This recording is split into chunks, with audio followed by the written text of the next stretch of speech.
So in this video I'm going to show to you how I will proceed about rescuing this little vanda keiki. This is a vanda Mimi Palmer, and I have actually been soaking this orchid overnight in a fish mix solution, which is a biofertilizer which provides with amino acids and other good stuff for the orchid.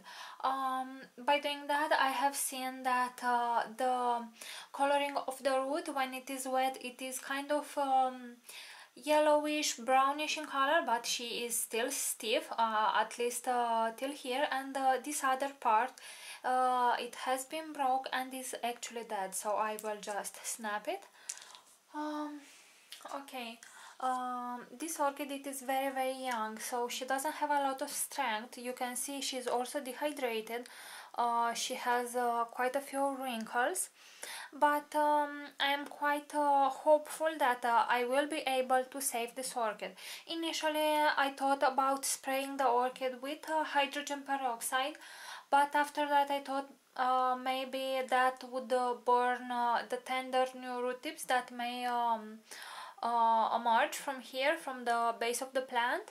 And another thing that got me a little bit worried is by putting some cinnamon here. So I was afraid it would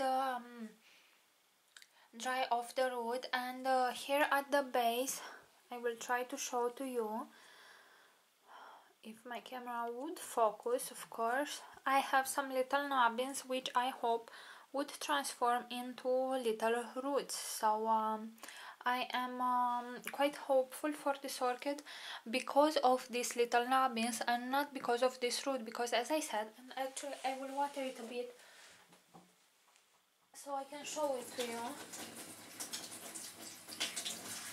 how the root looks like.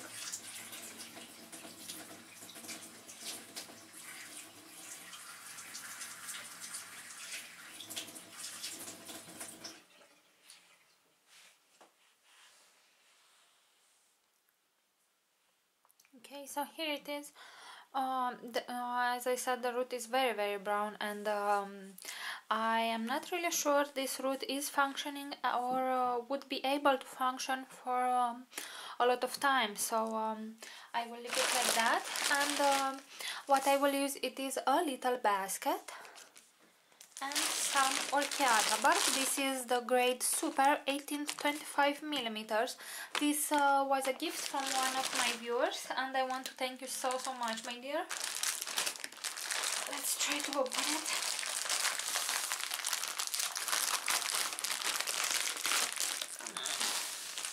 That is enough, and I will actually hold the little orchid here, and I will put some bark around.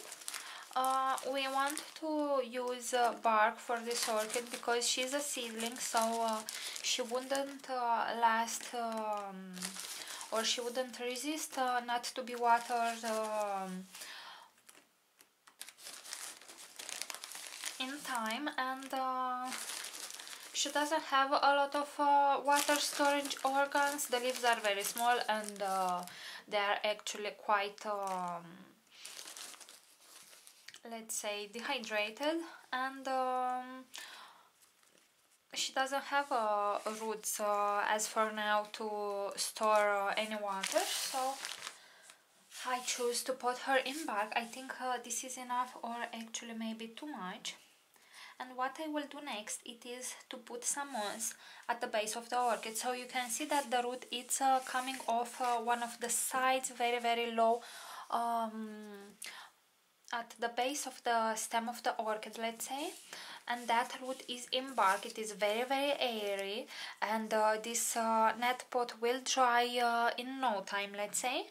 And at the top I will put some moss, which I hope will encourage the root growth of the plant, because she has some nubbins, and this moss won't stay wet for a lot of time, and this is why I am safe to use it. Later on, as the orchid will grow some more, I will be able to remove the moss when she will have enough roots, but for the moment this is all I will do. we won't really bury her. Once the moss is nice and settled in, we will make sure that the orchid has enough aeration at her base, because it is a sensitive orchid. It is very prone to rotting right now, so we want just a little bit of moisture on the top. Anyway, the top of the medium usually dries faster than the bottom, so I think that if I water her daily or once every 2 days, I will see how the medium reacts, how fast it dries up. Would be good for her, and I will try maybe to foliar feed her in the nighttime. She is a vanda orchid, so she is opening up her pores in the nighttime. So I will prepare a solution with calcium and magnesium, and I will foliar feed her tonight, and after that in the nighttime I will try to provide only biofertilizer like fish mix, and that one cannot be stored, so I will only prepare very little quantities. Actually, I have used it so much that I don't really use anymore the TDS meter. I only look from with my eyes at the solution, and I realize how concentrated it is from her color, from its color. So that is what I will do. Now I will go and write a nice tag for her, and I will place her in a nice and warm location. I want her to have bright light, but by no means she will have direct sunlight, and she will be kept at about 20-22 Celsius. It is very important that she stays in very stable conditions, because she is not capable right now to resist any kind of stress. So I hope I will get to make a lot of updates on this orchid, because I hope it will survive. And other than that, if you have any questions, please leave them in the comment section below. I will be more than happy to answer them. If you have liked this video, please give it a thumbs up and subscribe to my channel for more videos like this. Thank you very much for watching, and see you all next time. Bye!